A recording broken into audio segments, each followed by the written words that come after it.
Hi, I'm Jim Gordon. I'm Lita Leapins. And welcome to another edition of Our City Tonight. Well, Jim, we're here in Strathcona on Main Street at a really great restaurant, Bodega, who is celebrating their 5th anniversary this September. Oh, sounds good. Boy, time flies. Okay, we're going to watch the title sequence, then we're going to come back and check out some food. But first, cocktails.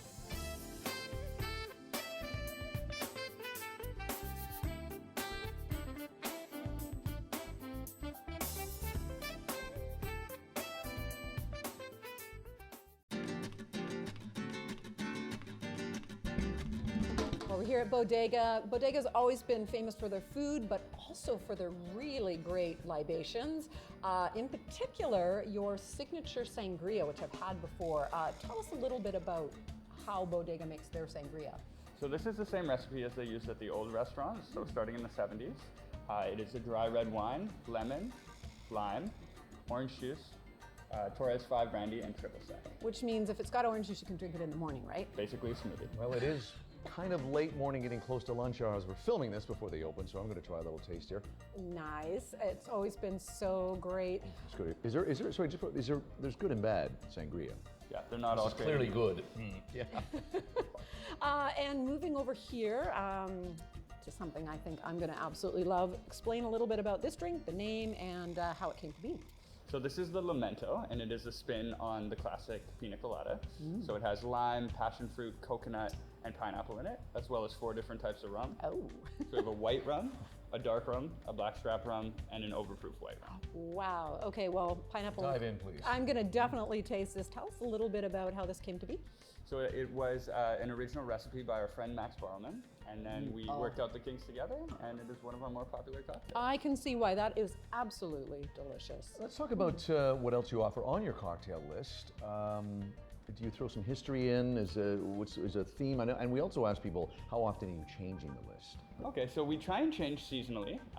Everything, we try to have a Spanish flair by incorporating traditionally Spanish ingredients. Our wine list is exclusively Spanish, so there's a lot of education that comes with that, because a lot of people are only used to drinking BC wine because we're so lucky to live here. That's I wanna wonderful. have more of this. Well, these are delicious. I've been here for dinner many, many times and love everything. Don't take this off the list though, ma'am. Staying for the summer. Okay, wonderful.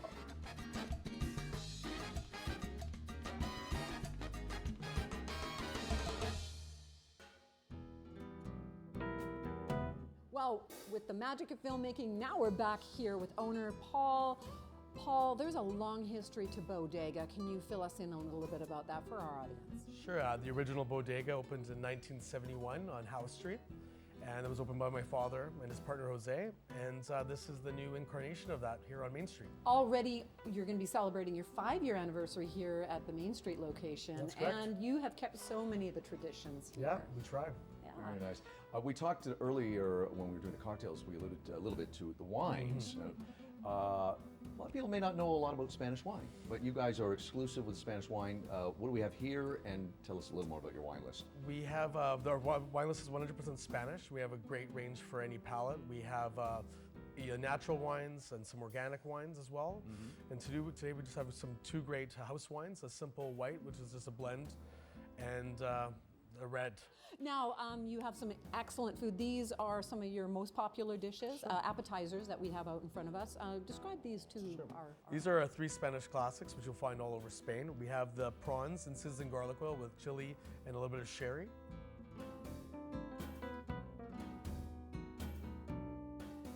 The padron peppers, which are sauteed lightly blistered and then with a little bit of sea salt. And then pan con tomate, which is grilled baguette, real simple, with rubbed with tomato and garlic and finished with a little salt. Excellent. Now, you also have some of your classics, patatas. We have the patatas bravas. Yeah, that people come back for. Crispy fried potatoes with tomato zesty dressing, which is great, and everyone gets that. Yes, absolutely. How often do you guys mix things up a bit? Obviously, you've got, as Lita alluded to, your favorites, and you've got your regulars who probably say, I want this to always be on the menu, but are you adding and subtracting seasonally? Every few months we do a seasonal menu, and we alternate with what's available at market, and we do some more robust dishes during the winter and heartier stuff, and lighter fare in the spring and summer. Very nice. Sounds great. Well, we're looking forward to digging in, but we're also going to have you join us for the mains. Great. We're going to have a little paella. Ooh, Little paella, that's coming up later in the show. We'll be back here at Bodega on Main.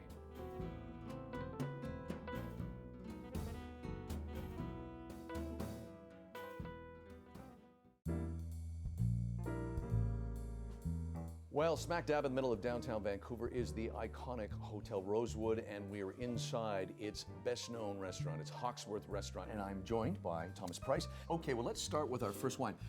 There are a lot of wines from which you could have chosen, lots. They're all great, but you've chosen 4 here. We're going to talk about a wine. Now, I know this company, and I've had a lot of their red, but I've never had their white. We're talking about La Crema.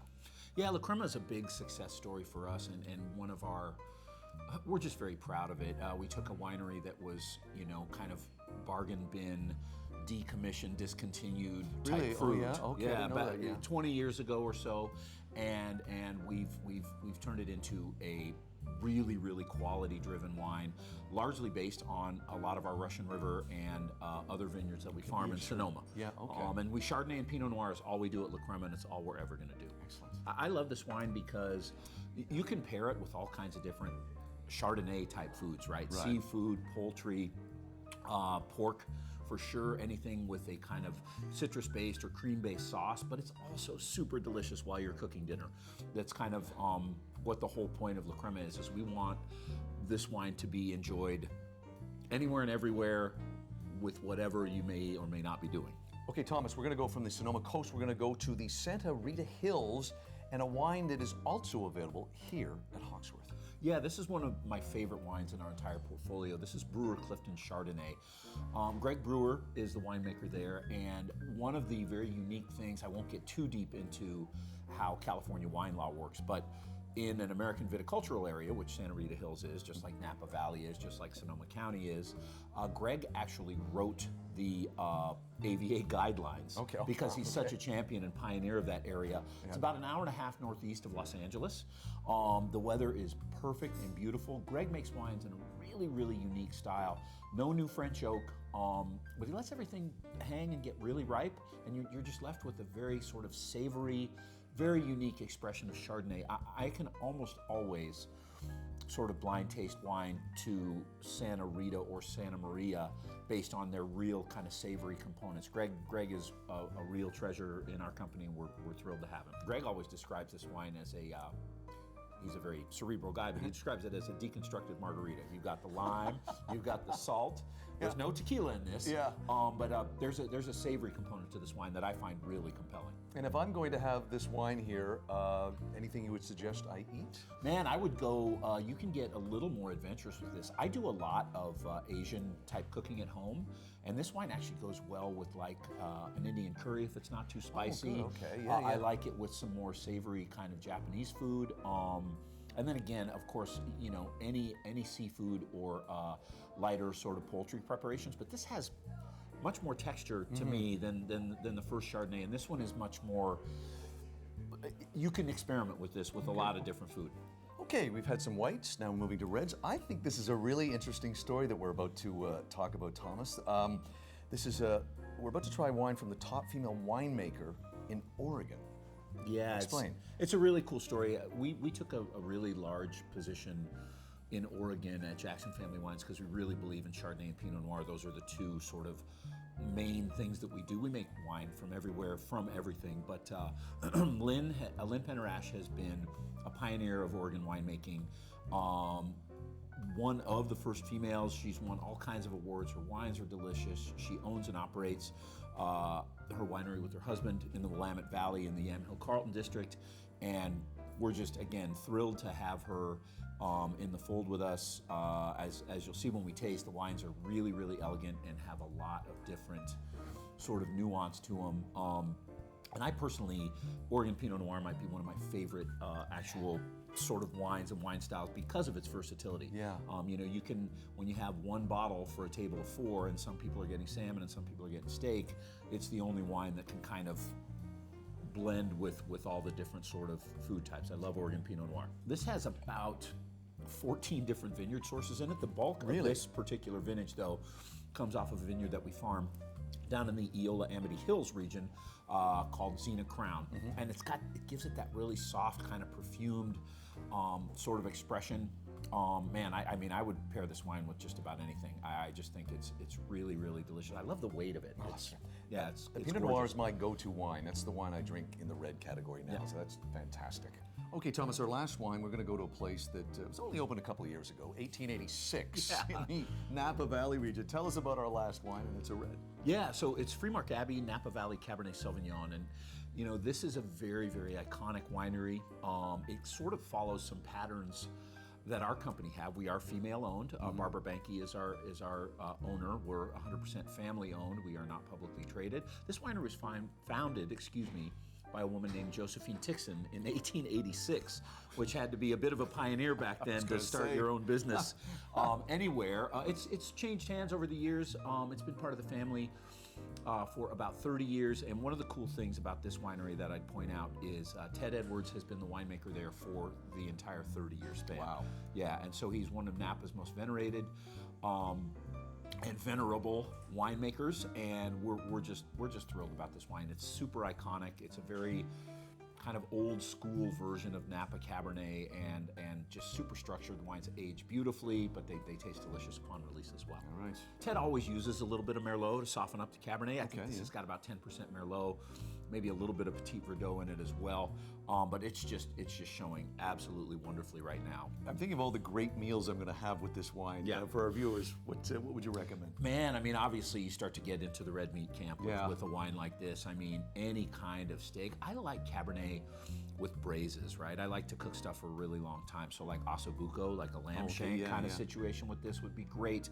I like it with just a simple beef stew or beef bourguignon for sure.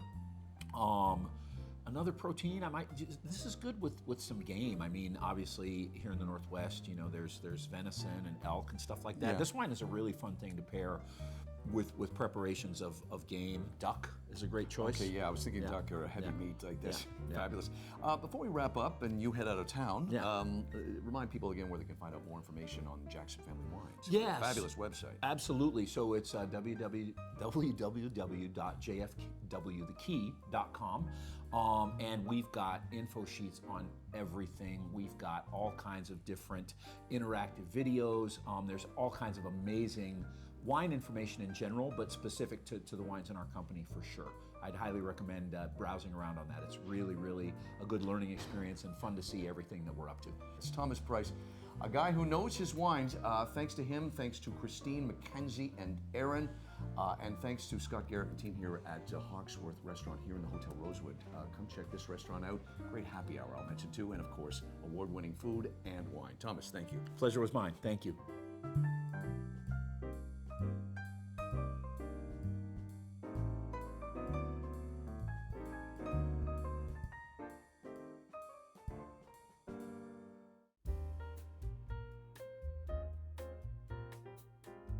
Well, we're back at Bodega, but this time downstairs at Grand Reserva, a kind of unknown, wonderful spot at Bodega, and I describe it a little bit more like a speakeasy. They have a DJ on Friday, Saturday, Sunday, and they're open from Thursday to Sunday.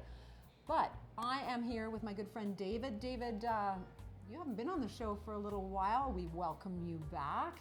And your company, Dig 360, advises retail executives. There's a lot of buzz out there about what's happening with retail, so you're on.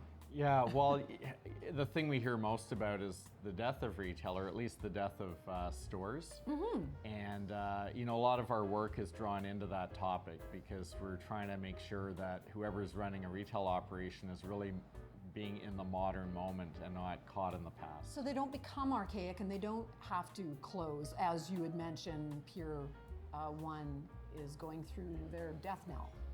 Yeah, and you know, those are the news items, right? It's going to be a legacy retailer that we've followed and grown up with, and we see them close their doors overnight, and Pier 1 is a great example. What most people don't realize is in the midst of all that, there's just a number of new entrants into the market from overseas, or what's called digitally native brands. So these are the guys who are selling a brand online and they need to grow more. We actually had more individual stores open last year than we had closures. Wow. But we don't pick it up. They're all little ones, one at a time, opening up, while we have a big news item when a Pier 1 closes. So does it mean they're dipping their toe into the retail market? They've done a lot of stuff online. They know that we as consumers want to still walk into a physical store and be able to pick something up and look at it. Yeah, I mean, it depends on the category. I think we always thought, my favorite example is vinyl records. Record stores really shrunk down. We're never going to see those big box Virgin Mega stores again. Which Jim used to be a DJ at. Well, I thought I'd throw that out there so Jim could maybe be a little nostalgic about his past. But the point is, we still see record stores and vinyls making a comeback in a minor way with the new generation. So there's always going to be an ebb and flow of things going on out there. But things like the texture of your clothes, or seeing what the color looks like up close, the sizing and fit. There's different reasons to be in a store that are pragmatic, and there's still a lot of people out there that actually enjoy the pastime of shopping, believe it or not, when it's something they're interested in. You're absolutely correct. Now, what would you give any advice to consumers moving forward with what's in store for retail? Well, I can't, your audience out there are going to be their own super shoppers, and if they're not, their buddies are. So I'm not going to tell them how to shop. The one thing I might say is, when a Pier 1 is going out of business, they didn't modernize. They got stuck in the past, but there's human beings in there, and the staff are in there, and I was talking to one of them, and they're quite sad. That's where they work. That was their livelihood, and that's where the disruption happens that has that human toll. So just sort of keep that in mind. And one thing I'll say, Lita, is our shoppers should be the happiest they've ever been. They've never had so much choice of products, so much choice in when to buy, where to buy, and yet people are pretty unhappy right now as shoppers. And I think part of that is our expectations are off the charts. And that's how we shop, but we're way better off today as shoppers than we would have been 20 years ago. Now, to just wrap up, you shared a stat with me that there's more stores that actually opened. Yes. Yeah. Yeah. And in fact, Canadian malls, the very best Canadian malls, including in Vancouver, could be Metropolis or Pacific Centre, these are actually doing better than they've ever done.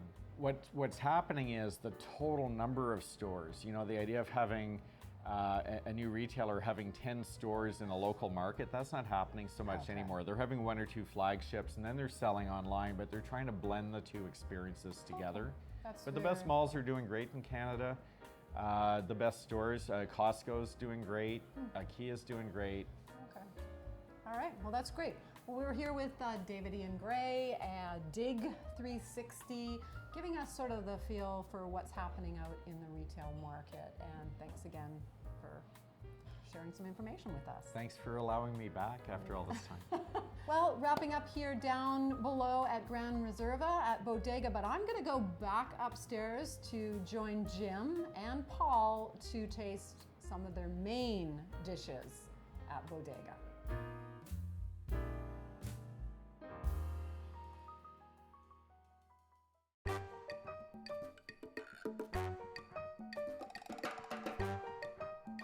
Well, we're back here at Bodega on Main in Strathcona. We're here with Paul, and we have one of your absolute incredible mains. This is truly Spanish. Tell us about what's in front of us. This is a new addition actually to our menu in our paella section. It's the paella señorette, which is literally translated as the gentleman's paella. It's all de-shelled seafood, lobster done in a lobster stock.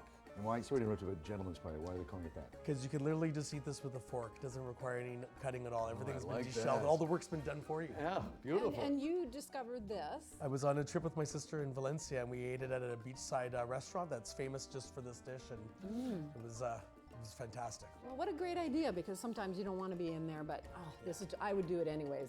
That looks delicious. Now, you have there's a lot of great historical photos on your walls, but in particular, your father. We have a picture of my father right there holding a paella. Oh, wow, that's fantastic. Excellent. And let's talk a bit about the future going forward. Where do you see your place in the next 5 years? I mean, you've got to evolve. You don't have to chase every trend, but what do you see going forward? Well, I really think, Spanish food's a great way to eat. It's a social way of sharing tapas, and I mean, I think we've always kind of fit really great in that sort of family style of dining out. Very nice. And speaking of family, I just want to mention your chef. Tell us Yes. briefly, your chef. Our head chef Maritza has been with us for since 1992. Wow. And now, her daughter is also our sous chef now. So. Oh, so you really keep it in the Keep it in the family. It's family, you, your definitely. sister, your father. It's 100%.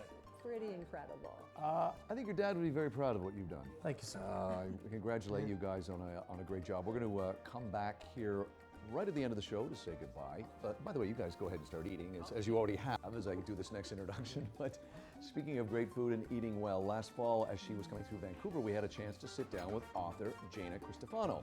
Her new book is available now called Eat Well, Be Well. Here's that interview we did last fall.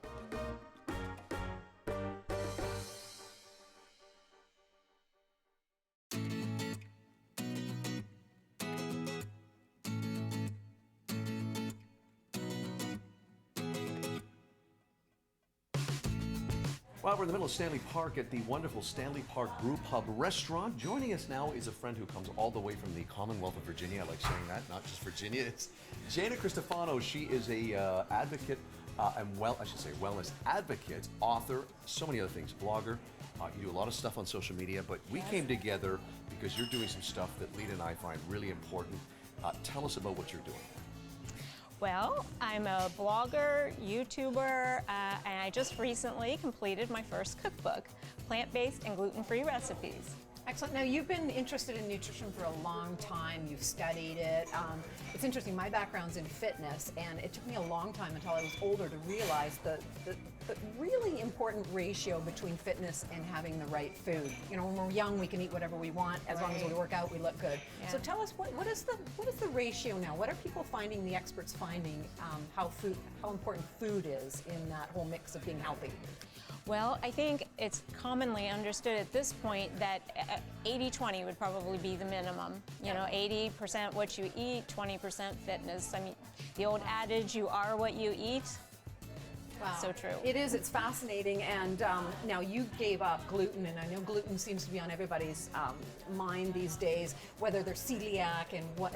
Why did you give up gluten? And tell people out there basically how you get to that point of knowing that you're gluten intolerant, because your cookbook is all about gluten-free and vegan options. Right, exactly.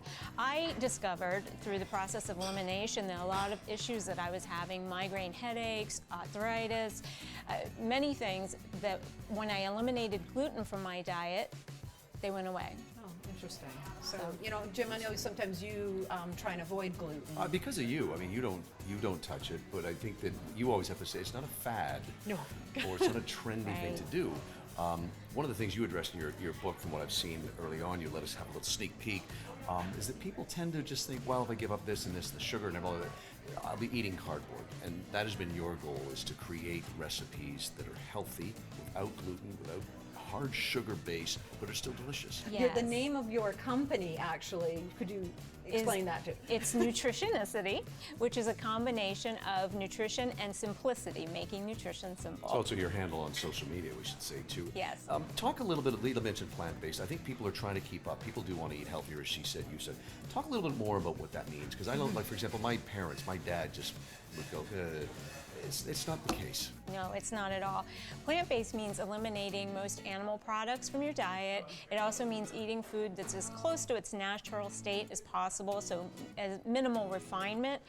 The beauty of eating plant-based is that you feel so much better, but there's so many wonderful things you can do with all the plant-based ingredients. And again, as Jim mentioned, that is my goal, is to take all those ingredients, combine them, make recipes that are nutritious and delicious. And recently you have had a whole new interest in wine, and you're seeing a lot of nutritionists and experts and health advocates out there, wellness advocates, talking about the benefits of wine. Now, you have become very interested in wine. Can you give us a little peek at that? It's on your website. Yes, I highlight a lot of Virginia wineries, because that's where I'm from. There is a lot of body of knowledge out there now that suggests that there are components of wine that do have nutritional or health benefits. And you can't imagine how happy that makes this show. Of course, everything in moderation. That's right. Oh, yes, of course. We should also say, as Lee mentioned, book coming out spring of 2020. By the way, we will be giving copies away in the winter leading up to that. And again, tell people where they can find out more about you, because you are quite prolific on digital and social media. Nutritionicity.com is my website, and I'm also by the same name on YouTube, Instagram, Facebook, Twitter. Jana Cristofano, all the way from Virginia. It's so great to have you in our city. Thank you welcome to for Canada. having me. First It's a time in beautiful Canada. city, beautiful country. Thanks Thank for a you little so education much. today. Cheers.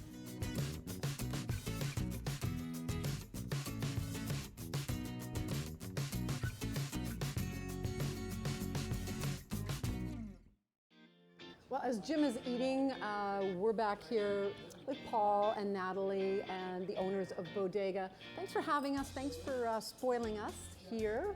And, well, it is time to say goodbye. And Jim, I don't think is going to add to this. No, I will. I will stop eating for just a few seconds, but only a few seconds. To say, don't forget to check out past episodes of our show on our YouTube channel. You can also follow us on Facebook, Instagram. We don't do Twitter much, do we? No, not really. Facebook and Instagram we love, at Our City Tonight. I'm Jim Gordon. And I'm Lita Leapins. From Bodega, Maine. We'll see you next time on Our City Tonight. Eating now. If you would like to win a copy of Jana's book, Eat Well, Be Well, then simply send us a direct message on our social media channels at Our City Tonight on Facebook or Instagram. Good luck and thanks for watching. Sponsorship for the Health and Wellness segment is provided by Anarex Botanicals Limited. Inside Real Estate segments are brought to you by Team Kerr, real estate advice for life. Outdoor wear for Jim and Lita, provided by Helly Hansen, alive since 1877. Some of my clothing has been provided by Blushing Boutique, located in downtown Vancouver and online. Youngblood Mineral Cosmetics provided by Soluzione Spa Products.